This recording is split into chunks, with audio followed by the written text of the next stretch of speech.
Selamat datang di Suara Kebebasan, podcast Suara Kebebasan yang bisa diakses di website suarakebebasan.org.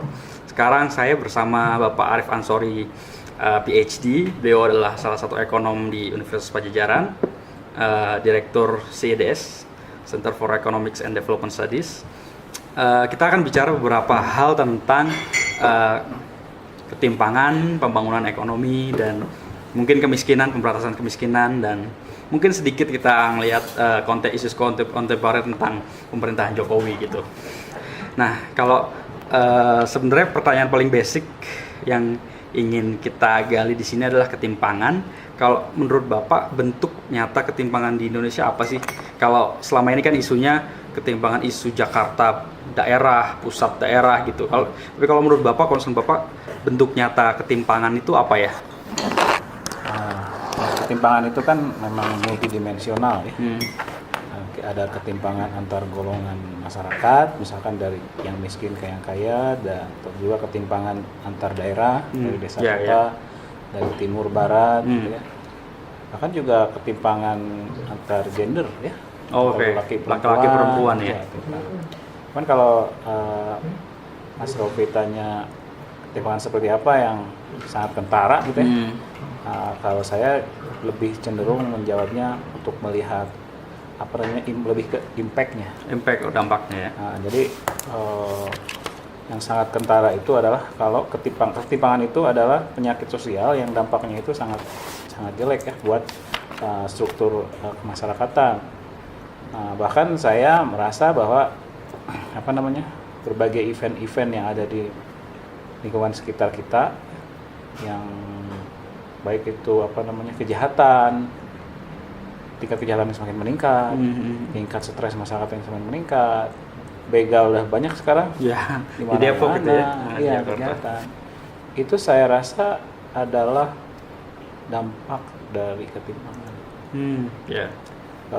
Anak jalanan, pokoknya sesuatu yang kalau kita lihat sehari-hari membuat kita mengelus dada, melihat masyarakat, itu yang menurut saya yang kentaranya.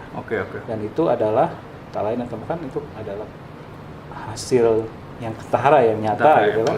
Paling kelihatan ya. Itu saya yakin sekali itu dapat. Di Bandung contohnya sama. Di Bandung itu sekarang ketimpangan sudah semakin tinggi ya, karena kerasa banget pertumbuhan ekonomi Bandung itu kan tiap tahun 9%. Rata-rata nasional cuma 6%. Artinya tinggi sekali. Iya. Tetapi kalau saya lihat data ya, dalam 6 tahun, 10 tahun terakhir gitu ya, itu kemiskinannya meningkat. Kan aneh ya, ada pertumbuhan ekonomi 9%, tapi kemiskinan meningkat juga. Berarti pertumbuhan ekonomi bukan sangat tidak merata berarti. Dan itu sangat kelihatan. Kenapa? Wajar aja toh, karena, dan itu juga saya pernah melakukan kajian ya. Jadi saya menghitung ternyata pertumbuhan PDR, karena kan pertumbuhan ekonomi itu dihitung dari pertumbuhan PDRB ya. PDRB itu kan hitungnya sederhana. Jadi BPS nge-survey business unit, kemudian ditanya salesnya berapa, omsetnya, terus berapa biayanya, selisihnya itu nilai tambah. Nilai tambah itu komponennya apa? Gaji dan return on capital. Nah, yang gaji mungkin orang-orang yang tinggal di Bandung, tapi capital returnnya itu belum tentu. Bisa orang Jakarta, siapa aja ya. Dan saya bandingkan yang dengan tingkat konsumsi. Konsumsi masyarakat itu BPS mensurvei orang yang punya KTP Bandung. Itu ada datanya itu BPS. Itu saya bandingkan, ternyata pertumbuhan tingkat konsumsinya cuma 4%. Jadi artinya dalam periode yang sama pertumbuhan PDRB-nya naik 9%, tapi pertumbuhan konsumsinya naik cuma 4%, setengahnya kemana kan? Nah, itu untuk itunya. Terus di dalam Bandungnya sendiri sangat timpang sekali di dalam Bandung sendiri, termasuk Gini kawasan yang tinggi. Jadi saya memprediksi Bandung itu kalau dalam 10 tahun 20 tahun ke depan, kalau trennya tetap seperti ini, itu mungkin hanya ada dua outcome-nya. Dampaknya Bandung either jadi jadi kayak kota Gotham tapi tanpa Batman. Chicago ya. Kota Gotham tanpa Batman. Atau ini yang lebih mungkin jadi Beverly Hills. Jadi artinya orang yang tinggal di Bandung itu ya Bandung kayak Beverly Hills. Orang-orang yang income-nya kaya aja yang bisa tinggal di Bandung. Kenapa ya? Karena secara natural kan begitu, Mas Rofi. Harga-harga tanah naik ya, secara natural orang yang agak-agak miskin nih jual lah tanahnya mendingan gitu kan. Oke. Gitu-gitu orang ya dicimahi nanti orang-orang miskinnya kali. Oke, saya coba tarik ke level nasional ya. Mungkin Indonesia kan karena masih ada kebijakan yang sifatnya nasional. Sebenarnya sebab ininya apa ya? Sebab akar yang paling utama mungkin kan pasti dari negara. Cuma kalau kita lihat apakah ada misalnya sebab-sebab mungkin dari dulu Indonesia kan terpusat di Jakarta, makanya atau gimana misalnya sebab yang kira-kira akar paling utamanya apa ya? Mungkin yang namanya penyebab itu kan bisa dibagi dua ya, dari segi pelacakan. Yeah. Yang pertama itu adalah immediate cause. Immediate cause itu penyebab yang sedang lah ya. Yang penyebab yang masih cenderung ke simptom. Terus ada juga yang namanya root cause, akar penyebabnya benar-benar akar. Nah, kalau immediate cause-nya kita itu jelas pertumbuhan ekonomi Indonesia itu selama ini itu nggak pernah propur. Propur ya. Nggak pernah propur. Jadi artinya dengan mudah itu kalau analis ekonomi gampang. Jadi lihat aja data survei tiap tahun. Pertumbuhan konsumsi masyarakat miskin dan kaya mana yang lebih besar, itu aja. Kalau pertumbuhan ekonomi 9%, 8% atau 7% terjadi itu akibat dari pertumbuhan orang kaya 20%, pertumbuhan orang miskin 2%, itu berarti kan inequality creating. Ya. Harusnya itu kan kalau inequality reducing itu dibalik kan. Ya. Nah, Indonesia itu data menunjukkan selalu begitu. Hampir selalu begitu. Jadi inequality creating. Jadi naik terus ketimpangannya. Itu penyebab immediate-nya. Tentu, tapi ini kan juga penyebab immediate itu pasti ada root cause-nya. Yeah. Kalau itu kan cuma statistik ya. Root cause-nya apa? Ya kalau saya ngelihat root cause-nya itu ya banyak ya. Bisa macam-macam, tapi yang pasti buat saya ngerasa adalah negara di sini. Yeah. Karena bukan apa-apa, Indonesia itu sudah menoreh di batu tulis kesepakatan kolektifnya gitu ya. Kita itu ekonomi kita itu harus di-run melalui mekanisme pasar. Dan mekanisme pasar itu sama sekali tidak ada di kamusnya itu keadilan. Tidak ada. Ya. Makanya mekanisme pasar itu nggak bisa berjalan dengan sendirinya supaya berjalan dengan baik. Ya. Harus ada terjadi equity blind lah. Ya. Oleh karena itu satu-satunya peran negara, satu-satunya cara supaya ada equity itu negara harus berperan. Itu fungsi utama negara menurut saya dalam sistem ekonomi pasar. Ya, atau mungkin di sistem ekonomi yang tidak pasar peran negara banyak, tapi sudah tidak ada lagi kan. Kalau di komunis kan sudah nggak ada lagi. Nah, sehingga si negara itu peran utamanya adalah menjaga supaya equity tetap terpertahankan. Equity itu keseimbangan. Ya, equity itu bukan. Equity itu keadilan. Ya, equity keadilan. Nah, jadi satu-satu negara apa instrumennya dalam mengurangi ketimpangan ini? Instrumennya cuma satu, nggak ada lagi menurut saya. Kebijakan anggaran. Fiskal ya. Fiskal satu-satunya yang hanya kita bicara masalah keadilan ekonomi. Kalau keadilan ekonomi ya instrumen ekonomi. Apa yang punya negara ya?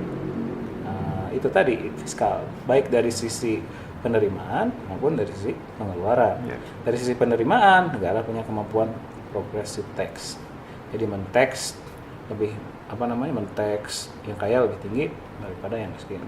Nah, di Indonesia sistem perpajakan kita itu memang by law progresif. Jadi artinya yang kaya taxnya lebih tinggi, tapi tax evasion-nya sangat tinggi sehingga orang-orang yang seharusnya bayar pajak itu nggak bayar pajak. Kita itu effective tax rate rendah sekali gitu loh, karena orang tax evasion. Kita nggak bicaranya kayak misalkan orang-orang yang income-nya itu middle class ya, itu mungkin sebagian besar kan nggak bayar pajak tuh, gitu. Karena standar, padahal itu orang kaya itu nggak bayar pajak. Jadi dari segi revenue side kita tidak progresif realitanya. Nah, yang penting juga adalah dari segi spending. Sudah seberapa besar spending ini mengurangi ketimpangan, dan selama ini saya rasa itu masih jauh belum. Banyak sekali kebijakan anggaran itu banyak studinya ya. Itu ternyata memang ketika dianalisis benefit incidence itu adalah ngelihat ini ini siapa nih yang, kalau misalnya contoh nih Mas, contoh kebijakan kita ada studi beberapa waktu lalu dari Global Development Network. Pengeluaran pemerintah di bidang pendidikan itu oke lah untuk yang SD, itu kita telusuri ya. Ternyata memang yang dinikmati golongan miskin gitu ya. Tapi ketika sudah masuk SMP dan SMA, ternyata pengeluaran pemerintah untuk bidang pendidikan itu yang menikmati bukan orang miskin. Oh gitu ya. Regresif, progresif, itu kajian kita. Nah itu terus dulu sebelum kebijakan BBM dihapus, BBM itu sangat inequality creating. Iya. Kayak gitu. Dan itu kita nggak bicara masalah miliaran lagi kan, Ya. ratusan triliun ya. Ya. Dan orang lupa itu ini apa namanya? Kita nggak bicara setahun, 2 tahun, tapi forever tuh, selama puluhan tahun tuh, tiap tahun 200 triliun, tiap tahun 200 triliun, tiap tahun 200 triliun. Jadi artinya menurut saya yang salah negara, karena instrumen negara itu belum menjalankan peran yang paling hakikinya, yaitu menjaga ketimpangan. Itu kira-kira ya. Oke. Sedikit mengulik tentang ketimpangan. Beberapa waktu lalu, mungkin tahun kemarin, ada buku yang sangat terkenal dari ekonom Prancis, Thomas Piketty. Mungkin case-nya pasti sangat berbeda dengan Indonesia. Tapi kalau menurut Pak Arief, apa sih yang membedakan ketimpangan di Barat, terutama yang menjadi studi Piketty dengan Indonesia? Karena tentu concern-nya beberapa waktu lalu ada diskusi di Freedom Institute dengan Haryo Haswi Cahyono. Dia bilang memang ketimpangan di Indonesia dan Barat itu sangat berbeda. Kalau bisa dijelaskan secara singkat apa ya perbedaan ketimpangan, tipikal ketimpangannya? Kalau saya skim buku Piketty ya, termasuk data-data yang dia tunjukkan, itu ketimpangan itu akarnya terutama dari ketimpangan antar kepemilikan faktor produksi. Yang satu kapital, yang satu labor earner. Jadi si kapitalis, orang pemegang kapital itu share-nya semakin lama semakin besar. Jadi lebih ke istilahnya dalam teori ekonomi pembangunan ada yang namanya factorial distribution of income. Jadi income distribusi faktorial. Nah, dari zaman dulu ini memang saja menarik nih, dari zaman Karl Marx kan itu juga yang dilihat kan factorial distribution of income antara class of labor antara kelas kapitalis. Nah di buku Piketty itu sama, yang dilihat itu fokusnya adalah factorial distribution of income antara kapital dan labor, dan ternyata capital share dari GDP ya itu semakin lama semakin besar sementara labornya sedikit. Jadi kapitalis, segelintir kapitalis ya ini. Nah di negara berkembang atau seperti di Indonesia, saya rasa isunya lebih ke apa namanya bukan ke kapital labor, tapi ke masih kita belum membedakan gitu loh, belum membedakan seperti itu. Kenapa ya? Karena antara labornya sendiri kita masih sangat timpang gitu. Kenapa? Coba misalkan di Indonesia itu dari sekitar 100 sekian juta labor, itu labor yang terproteksi sama UMR itu hanya 30% dari total labor. Sementara labor sisanya itu informal sektor ya. Nah, informal ini unprotected gitu loh. Jadi antara si among the labor sendiri ketimpangan di Indonesia itu cukup unik gitu loh. UMR-nya aja udah salah nama. Di Indonesia itu namanya upah minimum regional, tapi faktanya upah maksimum regional. Maksimum. Iya, karena itu adalah berarti kalau saya pengusaha, UMR itulah upah yang tertinggi yang saya bayar. Itu upah maksimum. Nggak akan lebih dari itu ya. Itulah. Itu salah nama sebenarnya. Nah, itu faktanya karena memang kita masih dualistik ininya labor marketnya. Jadi menurut saya bedanya itu. Di kita concern-concernnya lebih ke distribusi pendapatan antar golongan income. Jadi bukan antara labor dan kapitalis. Jadi 20% tertinggi dapat berapa, 20% terendah dapat berapa. Jadi itu namanya income class. Jadi belum ke antara kapitalis dan labor, belum. Masih jauh ya isunya. Belum ke sana. Beda isu. Beda isu ya. Sedikit berbeda gitu. Itu menurut saya. Tadi saya mungkin kembali ke masalah sebab. Tadi kan ada tentang masalah tipe pembangunan Indonesia zaman mungkin reformasi juga masih begini. Jadi sekarang kalau saya juga baca di beberapa tulisan Bapak industri-industrinya kan industri komoditas ya yang di ini kan. Misalnya batu bara, mungkin sekarang palm oil gitu, minyak sawit gitu yang terus digenjot untuk pertumbuhan gitu. Nah, ketika kedua komoditas ini kayak misalnya ada peraturan untuk membatasi ekspor batu bara untuk bikin smelter kan, pertumbuhan akhirnya turun juga gitu. Sebenarnya pertumbuhan yang ideal ya kita nggak bisa bilang ideal, tapi yang bisa mengentaskan kemiskinan, yang bisa menipiskan gap antar tadi labor itu, kira-kira industri yang seperti apa ya? Kalau mengenai struktur ekonomi ya, artinya industri sektor apa yang kira-kira baik dalam konteks pertumbuhan, itu tergantung dari kapan kita ngelihatnya. Ya. Jadi misalkan kalau kita bicara 1-2 tahun ke depan, misalkan ya, akan mau tidak mau kita akan bilang bahwa karena orang miskin kita banyak di agriculture, okay, maka kita sebaiknya agriculture focus development misalkan. Tapi kalau kita bicara 10-20 tahun ke depan, menurut saya itu kurang tepat karena kita kan tidak mungkin jadi agriculture terus. Mungkin itu industri labor intensif. Oke, padat karya. Padat karya. Karena bagaimanapun juga itu tadi kita tuh banyak informal labor. Ratusan juta informal labor yang membuat menjadi harus meningkat hidupnya. Yang jadi masalah sekarang di era setelah 2000 sini ya. Itu ada masalah sedikit di pembangunan sektor industri kita. Dulu tuh ada penelitiannya. Dulu zaman Soeharto gitu ya, zaman era Orde Baru, ketika orang desa pindah ke kota, itu dia mengalami peningkatan livelihood. Gitu. Tapi setelah dikaji, kemudian sekarang kalau orang pindah dari kota ke desa, dari desa ke kota, itu ternyata livelihood-nya belum tentu meningkat. Bahkan mungkin lebih parah ya. Lebih parah. Itu menjelaskan kalau saya lihat data, itu ternyata ada dua hal menurut saya. Ada dua hal yang sebagai saya sebagai development ekonomis ya, yang membuat tidak bisa tidur ya di Indonesia. Ada dua hal. Yang pertama mungkin nggak begitu nyambung adalah tingkat kematian perempuan melahirkan itu meningkat dalam proporsi, bukan dalam jumlah kuantitas, tapi dalam proporsi. Dalam beberapa orang, dari 1000 orang 100 naik gitu. Kan nggak lucu, kok bisa gitu, aneh gitu saya, itu aneh gitu, itu satu. Terus yang kedua adalah real wage, real wage turun. Jadi real wage itu upah dibagi dibagi harga kan? Daya beli jadinya. Nah di desa terutama, di desa itu upah itu turun realnya. Dalam perkembangan ekonomi orang tahu persis, nggak pernah ada yang turun, apapun naik kan. Nah itu real wage kok bisa turun, terutama di desa selama beberapa tahun terakhir naik, turun. Dan itu tak lain tak bukan, saya rasa itu tidak independen dengan apa yang terjadi di sektor industri manufacturing. Karena di sektor manufacturing itu sekarang mungkin salah satunya karena dampak manis reformasi itu adalah semakin kuatnya serikat buruh ya. Ketika serikat buruh semakin kuat, maka otomatis ya ada efeknya terhadap kesempatan kerja, sehingga ketika orang desa ke kota nggak ada lagi kesempatan itu kesedikit, ya dia balik lagi ke desa.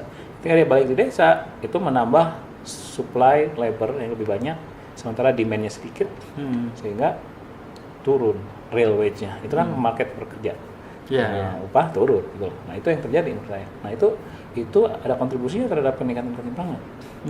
Jadi artinya ketika pertanyaannya sektor apa, ya itu kita harus hati-hati menjawabnya. Yang jelas sumber daya alam bukan sektor yang inequality reducing. Sumber daya alam itu udah jelas itu capital intensif. Ekstraktif itu capital intensif. Kalau capital intensif itu jelas equality increasing. Pasti itu udah standar karena kan sangat perlu mesin dan lain-lain. Harusnya ya kalau menurut saya agriculture, tapi agriculture juga jangan agriculture-nya, karena ternyata sekarang itu petani itu bukan orang miskin sebenarnya, yang petaninya itu, yang buruh taninya yang miskin itu, pemilik ya mungkin yang pemilik tanahnya itu. Jadi kayak kebijakan harga beras di Indonesia ini saya sangat kesel nih sama pemerintah sekarang, sangat ultranasionalistik, anti impor ya. Itu mereka nggak mikir gitu. Contoh misalkan tanpa kurang menghormati ya, bukan bermaksud tidak menghormati, karena mau misalkan contoh nih Bu Susi bilang katanya importir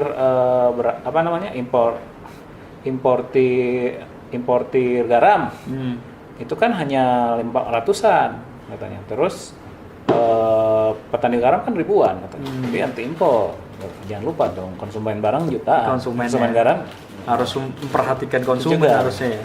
Beras Itu beras semenjak 2004 ketika pemerintah itu meng-ban impor beras, itu langsung sedetik itu juga harga beras Indonesia itu 30% lebih tinggi dari harga beras internasional. Detik itu juga. Bayangkan, 30%. Itu sensitif terhadap poverty. Itu. Langsung drop pasti poverty. Naik loh. Nyambung masalah ini. Kalau berarti swasembada itu sebenarnya konsep yang absurd ya, sangat swasembada. Jadi gini, saya lebih setuju ke food security. Food security betul ya. Ketahanan pangan. Yang jadi masalah sekarang adalah banyak orang termasuk para pejabat kita, para petani kita itu menyamaratakan gitu bahwa yang namanya food security itu sama persis dengan food self sufficiency. Beda tuh antara ketahanan pangan dan swasembada pangan. Betul. Singapura itu food secure loh. Nggak punya area it's not self-sufficient kan? Enggak. Jadi food security itu adalah accessibility. Jadi saya bisa terserah, bukan hal tidak perlu produksi. Jadi kalau food sufficiency itu, kalau sufficiency itu artinya semua rumah di Indonesia itu harus punya genset sendiri. Kata Karyo tuh. Genset. Kalau punya listrik sendiri. Punya genset sendiri kan nggak mungkin punya rumah genset sendiri. Nah sekarang yang jadi kejadiannya adalah kayak sekarang nih, kenapa harga beras meningkat? Kalau harga beras meningkat sekarang seperti ini 30%, udah 30% di atas harga internasional, sekarang udah 30% lagi nih naik. Itu udah 60% di harga internasional. Sebenarnya kan operasi pasar yang paling alamiah itu kan keran impor otomatis. Itu kan operasi pasar paling alamiah. Udah 30% drop lagi. Dan lagian yang meningkat ketika harga beras meningkat itu udah bukan petani di Indonesia itu malah rugi, bukan malah untung. Karena daya beli kan turun ya berarti. Karena di Indonesia itu berbagai penelitian yang sahih itu membuktikan bahwa Indonesian farmer are net buyers of rice. Bukan beli sendiri. Beli dia juga beli. Jadi dia dibayar sebagai buruh tani, uangnya dibawa pergi ke pasar, harga beras naik kan, maka dia gitu kan. Itu orang nggak pikir. Jadi saya tahu persis, saya kayaknya yakin deh, karena ada teorinya dalam ilmu political economy yang menyatakan bahwa policy itu akan bias toward interest yang dimiliki oleh mereka yang kelompoknya kecil tetapi organized. Tapi akan tidak sensitif terhadap kepentingan publik yang lebih luas ya. Tetapi karena kalau dibagi per orang itu benefitnya kecil, tetapi kalau dijumlahin besar dan sehingga mereka tidak terorganize. Nah ininya saya ragu petani, ketika orang petani bilang sampai bisa lobby, kalau itu petani yang mana? Mungkin itu pencari rente kali ya, lebih hidup. Kayaknya ya pastilah pencari rente ya. Iya, mereka yang lebih. Oke, kita balik ke ketimpangan kalau gitu. Menarik sekali sebenarnya swasembada ini. Tapi kalau misalnya kita ngelihat kan, kalau apalagi Piketty kan jelas ketika menyampaikan rekomendasi, banyak yang memuji, termasuk saya paling suka review dari The Economist, kata dia buku Piketty bagus menganalisis tentang ketimpangan, tapi salah satu yang buruknya adalah rekomendasinya, karena kata dia tentang masalah equality of income outcome, maksudnya pajak progresif segala macam gitu, dan itu dikritik oleh The Economist gitu. Karena kan sebenarnya kalau misalnya menurut sistem pasar equal sosialis secara sosialis gitu, maksudnya equality kan sebenarnya suatu konsep yang sangat-sangat maksudnya sangat tidak mungkin terjadi orang equal dalam hal apapun. Yang paling mungkin adalah equality of opportunity, opportunity gitu. Nah, menurut Bapak dalam hal kebijakan di Indonesia untuk mengatasi ketimpangan apa yang perlu dibenahi untuk equal opportunity ini? Ya, pertama saya komentar dulu yang opportunity. Saya setuju banget. Nah, equality of outcome itu bertentangan dengan hakikat manusia sebagai khalifah. Maksudnya begini, manusia itu khalifah di bumi dan dia menjadi leader dari peradaban. Dan kenapa dia bisa jadi leader dari peradaban? Karena ada civilization. Dan civilization terjadi kenapa? Karena Tuhan menciptakan kita kalau sebagai muslim ya. Mereka dibilang bahwa kenapa manusia bisa menjadi khalifah di muka bumi ini, bisa menjadi pemimpin dunia? Kenapa? Karena dia punya dua hal. Dia dikasih akal dan juga passion. Passion itu artinya dia mempunyai passion ya, pengen ini, pengen itu.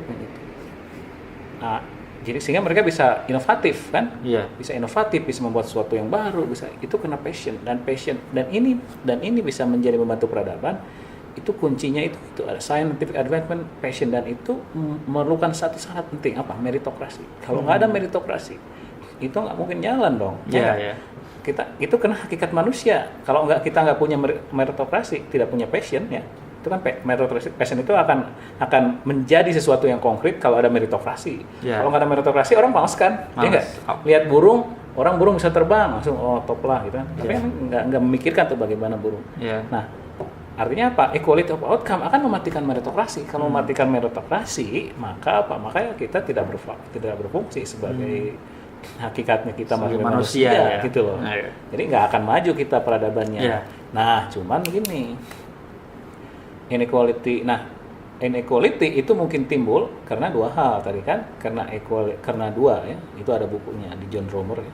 Dia bilang inequality itu bisa disebabkan karena inequality in effort or talent ya. Nah, itu meritokrasi di situ, atau inequality in circumstances, keadaan di luar kontrol si individu. Jadi kenapa? Karena pada hakikatnya ini Rawlsian idea ya. Rawlsian. Jadi manusia itu tidak bisa memilih di mana dia dilahirkan. Itu yang penting kan. Dia bisa lahir di mana, di ujung sana, ujung sini, anak tukang beca bisa, anak dosen bisa, gitu ya. Itu tidak bisa memilih mana dilahirkan. Nah, sehingga mereka itu startnya beda gitu loh. Nah, yang penting itu adalah mereka harus dikasih opportunity yang sama gitu loh. Opportunity yang sama dalam apa? Ya dalam function sebagai manusia. Apa itu? Hal basic ya.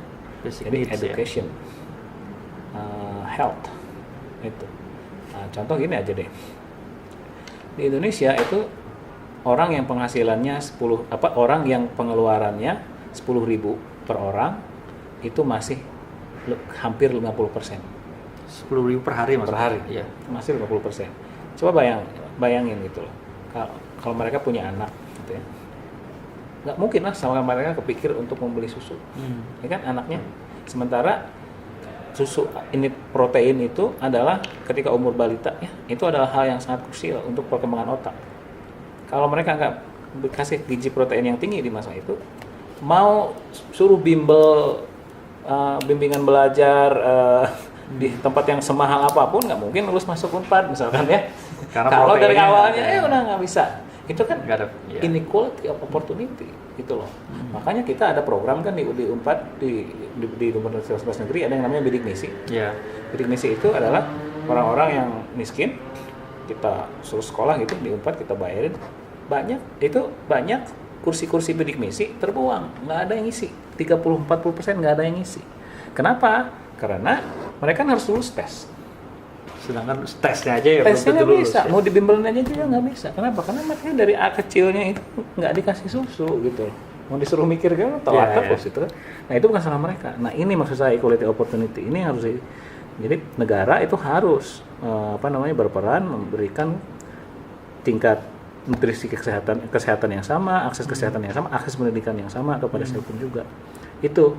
Nah kalau misalkan pada akhirnya terjadi ketimpangan, nah itu mah silahkan nggak apa-apa, tapi jangan sampai mereka di-deny gitu. Berarti kalau kita bicara case ini berarti kebijakan apa yang kira-kira Bapak usulkan? Misalnya untuk apakah misalnya subsidi untuk anak sekolah anak miskin misalnya. Saya pernah baca di sinilah saya saya termasuk strong proponen ya terhadap kebijakan-kebijakan pemerintah Jokowi.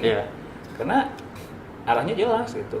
Dari segi situ, walaupun saya bukan pendukung semuanya ya, banyak yang saya kritik juga. Cuman untuk hal ini itu jelas. Contoh sederhana aja ya, ini sederhana aja.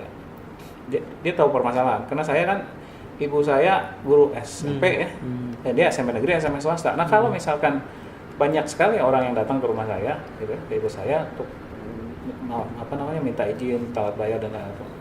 Itu banyak permasalahan yang putus-putus sekolah itu terjadi bukan karena mereka nggak bayar SPP sebenarnya. Mereka itu tidak sanggup beli anak seragam. Perlengkapan itunya ya. Kos transport segala macam. Kecil-kecil tapi sebenarnya besar itu ya kalau bisa. Nah kartu Indonesia Pintar, kartu Jakarta Pintar kan persis menembak masalah itu. Jadi itu artinya nggak ada alasan gitu loh kalau kamu nggak sekolah. Berarti sebenarnya kalau yang efektif itu subsidi bukan kalau dari pemerintah bukan langsung ke sekolah ya, bagusnya ke anaknya langsung atau menurut saya begitu. Ya. Sekolah. karena itu tadi mereka kemampuan ekonominya itu belum banyak. Apalagi kan ada kecenderungan kalau orang yang miskin kan anaknya disuruh kerja. Oke. Nah, itu ya. Kalau case lain apa ya kira-kira? Tadi kan pendidikan. Yang belum tertangkap. Selain kesehatan, kebutuhan basic needs apa itu ya? Yang ingin saya tekankan itu justru kesehatan tadi, yang masalah nutrisi protein di Indonesia itu kan, di Indonesia itu satu-satunya sumber protein untuk orang miskin, orang biasa, orang yang bukan orang kaya itu soybean. Susu kedelai ya? Ya kedelai ya. Itu kedelai di kita itu Kedelai. jelek kualitasnya. Itu juga kena ada mafianya dan lain-lain. Nah ini sehingga saya rasa banyak studi yang menunjukkan ya, bahwa investment di health pada umur balita itu yang paling return on investment-nya tinggi dalam human capital creation. Gitu. Nah ini saya rasa kayaknya pemerintah belum berpikir sampai sejauh itu. Saya rasa itu harus dihitung. Kalau di Thailand kan itu ada program susu. Nutrisi ya kira-kira ya. Itu belum. Sebenarnya nggak mahal itu kan kalau dilakukan seperti itu. Nah kalau misalnya yang kalau sedikit aja penjelasan tentang misalnya sekarang kan ada sistem BPJS ya. Itu kan kelihatannya banyak sekali masalah. Sedikit penjelasan dari Bapak kira-kira apakah itu efektif untuk mengatasi ketimpangan gitu? Saya rasa iya ya. Karena dan juga under appreciated BPJS itu. Gimana maksudnya Pak? Jadi dulu BPJS mulai kan awal Januari 2014. Iya. Itu tuh tidak ada koran yang di halaman pertama memberitakan yang cukup heboh gitu ya. Padahal itu monumental. Ya. Pertama kali dalam sejarah Indonesia. Sejarah Indonesia merdeka kita punya universal healthcare. Gitu kan.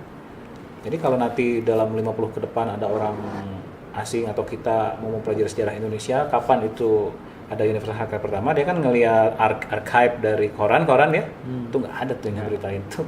Mana kok nggak ada gitu berarti padahal udah sebenarnya pernah. Nah itu dari segi ketimpangan jelas itu sangat membantu. Kenapa? Karena di Indonesia itu kalau kita hidup pas-pasan ya, ketika ada calamities itu jadi ada shock ya, kan sakit itu shock. Ya.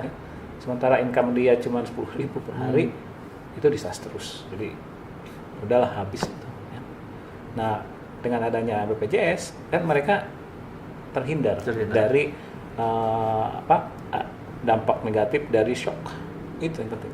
Jadi mereka bisa lebih leluasa gitu dalam misalkan biar anak saya sekolah saya udah siap, kalau sakit nggak memikirkan lagi, dan itu jelas meningkatkan happiness ya. Seperti itu. Jadi menurut saya ya banyak kelemahan betul, tetapi come on, it's only 1 year. Jadi artinya kita masih lihat dulu ya ke depan ada apa. Kemarin juga saya baca di koran meleset katanya iuran dari masyarakat dengan subsidi langsung bukan uang yang mereka keluarkan. BPJS. Tapi ketika dia bilang meleset angkanya cuma 3%. Berarti nggak signifikan ya. Gitu.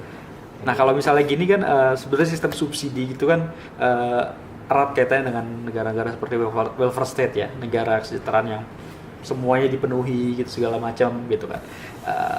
Kalau kita lihat kan banyak negara yang krisis, negara welfare state yang krisis seperti Yunani, beberapa negara Eropa yang sebenarnya ketika krisis ekonomi tidak siap menghadapi pemotongan anggaran kemudian krisis gitu.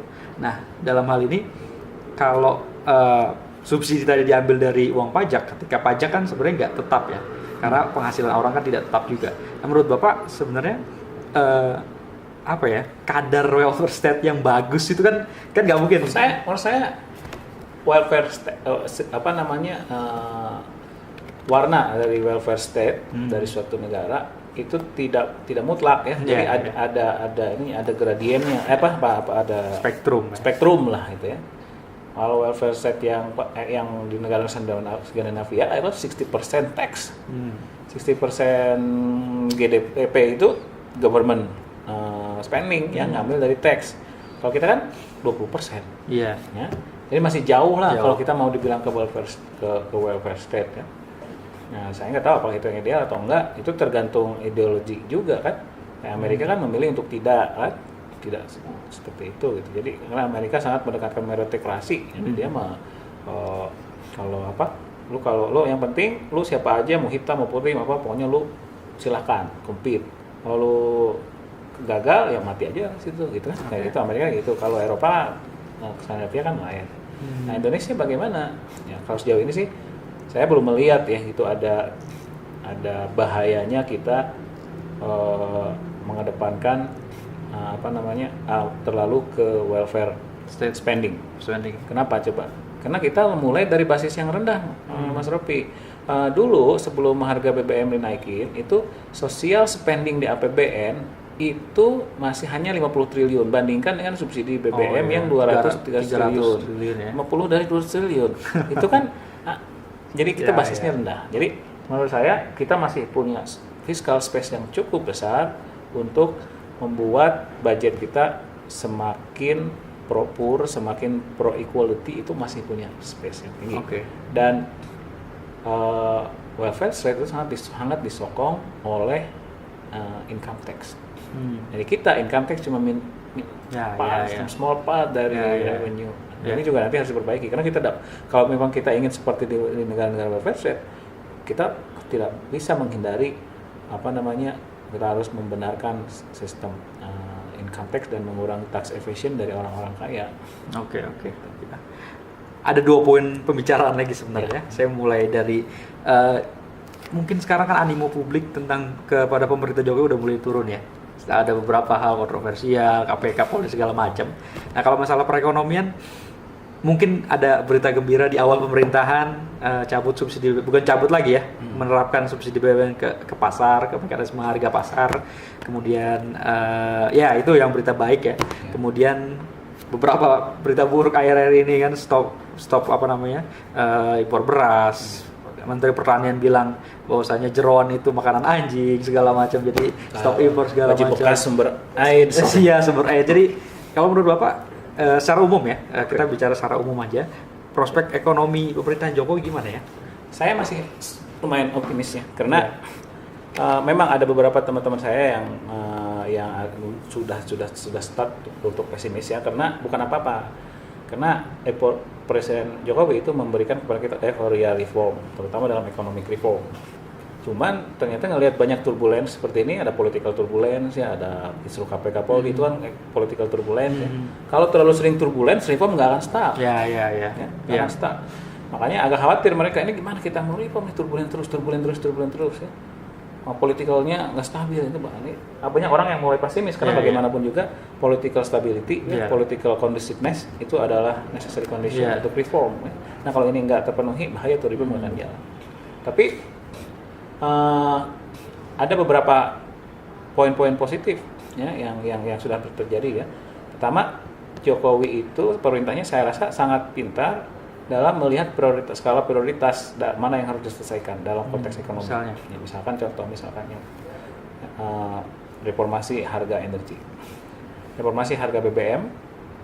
Itu kan yang menjadi bottleneck nih, negara perannya itu menjadi terkonstrain untuk melakukan hal yang penting karena ruang fiskal kecil sementara sekarang kan selesai problemnya, udah nggak disubsidi bebas, ada 270 triliun yang dia spend untuk hal yang itu, dan itu dan detik itu juga problem yang lama sekali tidak terselesaikan ekonomi Indonesia, yaitu infrastructure development. Mudah-mudahan akan terselesaikan karena sebagian besar dari uang itu akan jadi infrastruktur. Itu. Dulu sebelum zaman Soeharto itu 6% per PDB infrastruktur investment. Sekarang ketika zaman SBY cuma 3% ya. 3/2. Nah, sekarang udah bisa itu. Terus yang equality juga. Terus sektor SDA dan energi itu di reform. Saya lihat ada Hati Basri di situ. Ada siapa? Faisal di situ. Itu saya rasa bagus sekali itu. Itu reform jelas gitu. Nah, jadi skala prioritasnya dengan baik. Saya rasa cukup baik. Itu aja saya udah acungi jempol. Karena lama sekali itu nggak selesaikan, tiba-tiba jangan selesai gitu. Jadi itu yang paling penting. Reform itu jalan. Saya rasa itu sudah cukup loncatan yang sangat-sangat bagus ya. Gitu. Dan ini sentimen ini juga dirasakan oleh para pengamat-pengamat ekonomi internasional. Saya rasa sih melihat seperti itu. Cuman saya ngelihat ya kita harus hati-hati Karena ada ternyata sentimen-sentimen ini anti yang jelek kepada daya saing kita. Terutama itu tadi. Yang Australia ya? Bukan, yang ekonomi ya. Kita iya. Di impor itu ya? Yang terlalu anti impor ya. Yeah. Itu kita harus hati-hati ya. Nah, terutama masalah makan food ya. Nah, food itu adalah sumber kalau harga beras itu kalau misalkan jadi jangan terlalu fokus kepada demand side management dalam kalau kita ingin food masalah pasar makanan kita mau diperbaiki gitu ya. Fokus ke supply side management lebih baik gitu, dan juga jangan terlalu cepat, bertahap gitu. Jadi artinya maksudnya demand management itu kan ban impor, itu kan demand management gitu. Tapi kalau supply side management adalah naikkan produktivitas, gitu kan? Naik genjot produksi, itu supply side management. Nah, Jokowi sudah ada kelihatan di sana. Tapi ini nih suara-suara demand management yang terlalu kukuh ini kalau kita biarkan itu yang rugi nanti rakyat. Rakyat sendiri karena harga naik loh. Seperti itu. Nah, itu hampir semua di beberapa kementerian dan sudah mulai kayak ada hal aneh gitu loh. Kayak apa namanya baju bekas biarin lah. orang udah miskin nggak boleh gaya kan kasihan. Masih bagus kan. Iya, kan nggak bisa beli baju. Kayak gitulah. Terlalu apa alasannya? Jadi so far sih itu sih menurut saya. Kalau hal-hal kecil yang sering terlontar oleh beberapa pejabat-pejabat di bawah Jokowi ya saya maklum lah, karena lagi belajar. Belajar berkuasa ya. Oke, sekarang sebenarnya poin terakhir sebenarnya karena kita nih dalam website kita sebenarnya pengen membicarakan masalah ekonomi yang tidak begitu banyak angka-angka tapi lebih ke filosofis gitu ya. Nah, pertanyaan pertama, tadi sebenarnya udah mulai bicara kita masalah welfare state segala macam.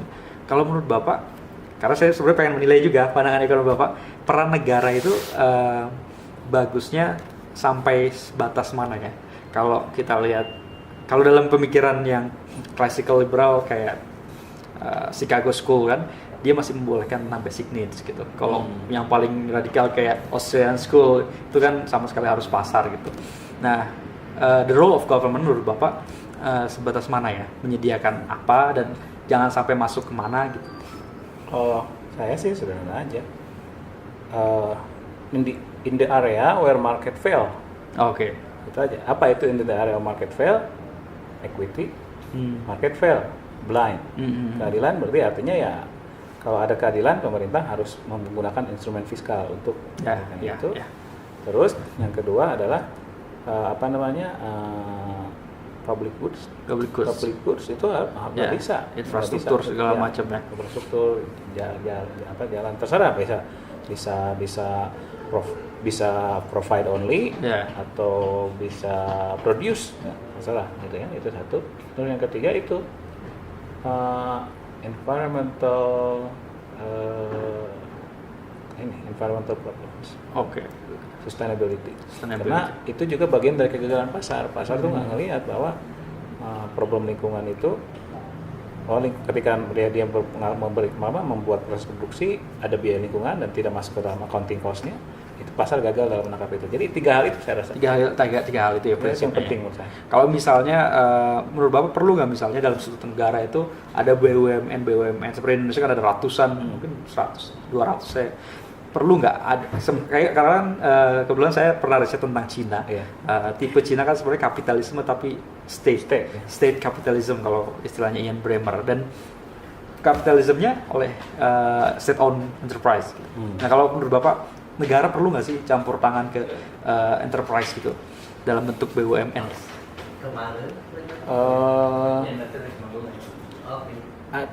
Saya tidak anti BUMN.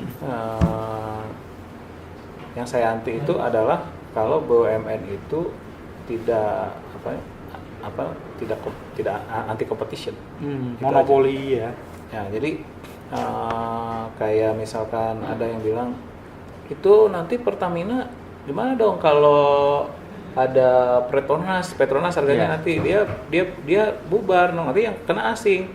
Saya bilang kenapa rakyat harus membayar ketidakbecusan korporasi? Bagaimanapun juga ini kan korporasi. walaupun ada uang negara di situ, tapi tetap korporasi. Ya. Kalau korporasi ya harus compete dengan pesaing, karena kalau enggak bahaya. Gitu aja. Jadi boleh negara punya state owned enterprise, tapi jangan dipamper. Jangan, ya. Ya, jadi dia harus bersaing sama dengan yang lain, itu aja sih. Karena kalau enggak bahaya, karena uang negara, uang rakyat di situ nanti bisa sia-sia. Berarti jangan ada Mobnas gitu ya. Lain itu Iya, iya. menurut saya, jadi ya state owned enterprise boleh-boleh aja, terutama karena ada kasus-kasus di mana kadang-kadang saya menyadari ya kenapa Cina masih sangat mengandalkan state owned enterprise. Karena ada beberapa situasi tertentu yang memang seperti public service obligation, misalkan di Indonesia daerah yang timur jauh tuh nggak ada lah private datang ya, harus ada company ya state owned enterprise ya ke sana gitu. Tapi ketika suatu daerah itu sudah friendly for competition gitu ya, bubar gitu state owned enterprise gitu. Itu karena saya yakin itu pasti competition akan selalu menghasilkan yang terbaik buat Kalau sektor-sektor yang monopolistik kayak misalnya PLN itu kan BUMN ya, menurut Bapak gimana? Jadi monopoli itu kan bisa terjadi secara natural. Nah, jadi monopoli yang tidak secara natural itu harus dibubarkan, harus dikompetisikan. Kayak pesawat, itu kan sebenarnya kompetisikan, terus telepon kompetisikan. Tapi ada misalkan seperti sektor utility, air, listrik, itu dia monopoli alamiah. Artinya tidak mungkin ada dua perusahaan dalam satu kota yang sama listrik itu nggak bisa. Tapi bukan berarti dia tidak kompetitif. Caranya dalam ekonomi gampang. Memang dalam satu kota atau dalam satu komplek tuh ada satu perusahaan listrik, mungkin dua. Tetapi untuk dia bisa jadi beroperasi itu dikompetisikan harusnya. Misalnya gimana di kompetisi? Di Amerika kan seperti itu. Jadi kompetisikan artinya untuk menjadi operator. Itu dilelang, ada auction, teori auction itu udah jelas. Jadi beda ya, pembangkit sama yang operator. Artinya dikompetisikan. Jadi misalkan PLN menurut saya why not gitu, ada PLN swasta di suatu kota. Saya udah compete. Silakan, kamu saya kasih 5 tahun kontrak untuk men-serve di daerah, tapi coba bid dengan baik ya, bukan bid bidang gitu. Nah itu nanti akhirnya efisien yang baik. Sama kan 3G frekuensi itu kan dikompetisikan, dibidkan. Itu akan menghasilkan outcome yang sama dengan competition market biasa. Gitu. Betul. Faktanya monopoli kelihatannya, enggak, cuma satu player di situ lah, but I become the player from competition. Gitu. Jadi walaupun secara natural itu dia bisa monopoli, tapi bukan berarti dia tidak kompetitif. Nah, problem itu adalah kalau dia jadi player, misalkan PLN jadi player bukan karena competition. Itu bahaya. Kalau sudah itu regulasinya ketat. Gitu. Oke Pak, mungkin sangat lengkap ini ya. Terima kasih.